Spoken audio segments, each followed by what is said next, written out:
My favorite thing about Birmingham, where I live right now, is just there's a real good sense of community. Like everyone sticks tight. Everyone knows everyone. It's not really that cliquish. Like if you listen to metal music or if you listen to hardcore music, we can't be friends. It's like everyone sticks tight to each other, and that's one thing about Birmingham that I appreciate.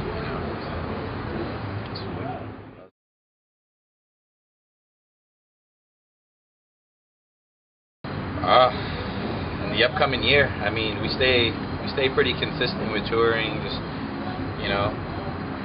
8 months out of the year. This next tour,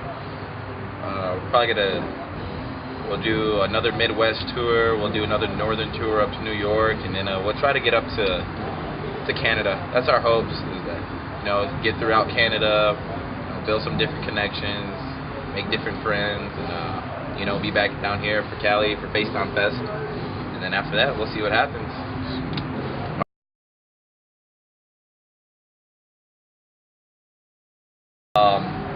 Top 5,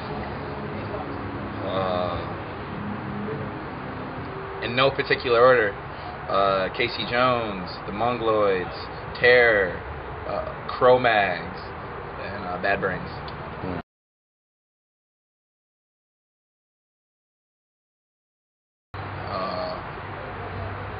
The way God impacted my life it was a real way, because I hated God. I wanted nothing to do with God. I wanted nothing to do with the church. My mother loves the Lord. Had me read the scriptures, pray every night, and she has cancer.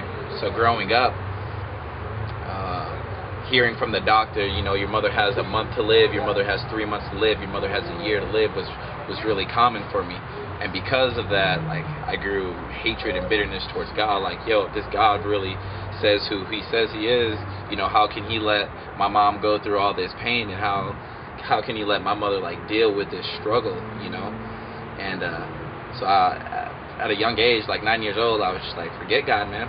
There's no place for this cat in my life. And that's when I started to run with the streets. That's when I started to run. Both of my brothers were really big into gangs. So that's when I got into that whole scene. Started doing drugs, started sleeping around with girls, just started banging around. And before you know it, my life is completely turned around.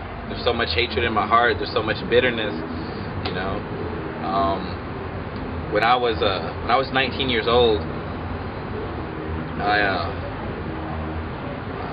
I got in trouble for attempted murder. And I had mad bitterness one night, and I tried to stab this really good guy because he was making a stand for himself.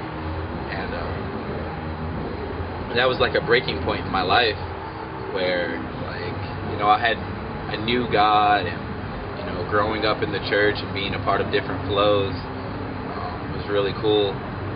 Well, that's when everything started became real. When there was a possibility that I was going to go to jail, and so that's when Jesus became really real to me, when I searched him out, because everyone had left me. All my friends that were my friends were disappointed in me, and they walked away.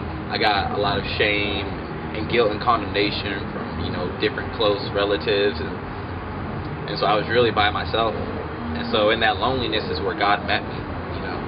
He met me, he redeemed my heart, he forgave me for everything that I did, and he showed his love and his grace and his mercy. And that bitterness, that hatred, that animosity in my heart, he lifted. I stand with joy, happiness, contentment, and knowing who he is. And ever since then, I've just been on this road of searching who he is out.